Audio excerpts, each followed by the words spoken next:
Assalamu alaikum, dear third class students. This is your English teacher Irfana ma'am, and today is 8th of April, and I am going to start your second video lecture. Okay?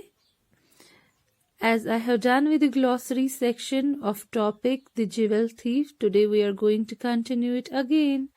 The page number is 33.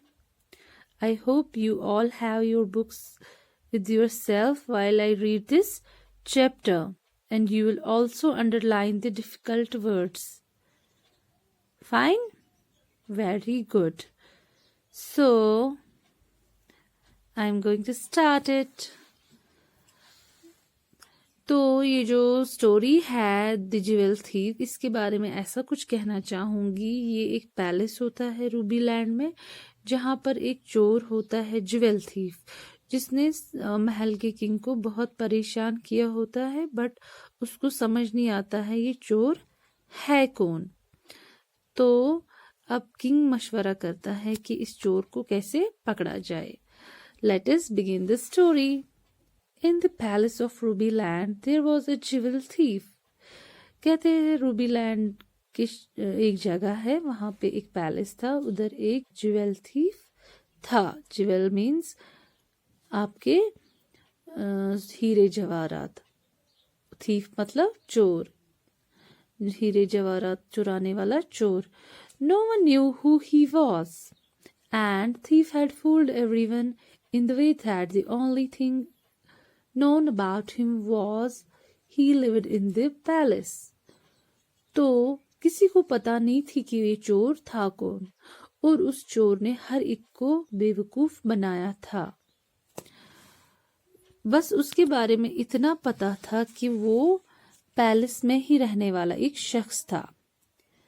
It was also known that when you were in the palace, you should hide your jewels. اور خالی اتنا پتا تھی اس چور کے بارے میں کہ جب آپ اس محل میں ہوں گے، پریزنٹ ہوں گے، تو آپ کو اپنی جویلز، اپنے سونا چھپانا پڑتا تھا. جو بھی آپ کو ہیرے جواہرات پہن کے ہوتے تھے وہ آپ کو چھپا کے رکھنے پڑتے تھے. The king decided to find out who it was, and he asked for help from a wise dwarf who was famous for his intelligence. تو کنگ نے مشورہ کیا کہ میں اس چور کا پتہ لگاؤں گا. تو اس نے اب کس کی مدد لی؟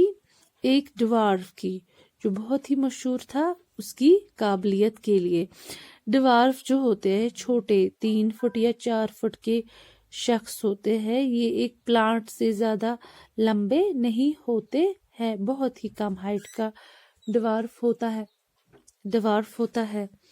The dwarf spent some days there watching and listening until there was another theft.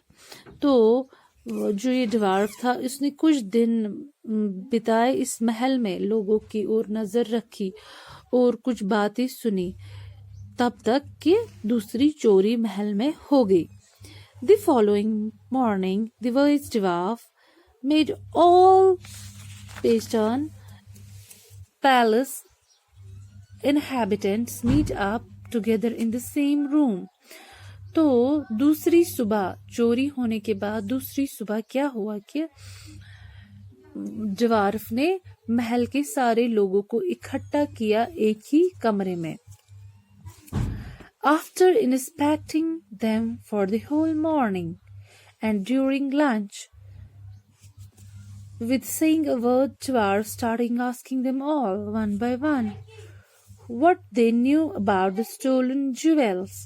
تو جب اس ڈوارف نے پوچھ تاچھ کی کہ انہی لوگوں سے جو ایک روم میں بند تھے، پورے صبح سے لنچ تک انہوں نے کس نے، ڈوارف نے پوچھ تاچھ کی کس سے، ان لوگوں سے. کہا کہ آخر یہ چور ہے کون، کس نے چرائے ہیں یہ گہنے، لیکن کسی نے کچھ نہیں کہا.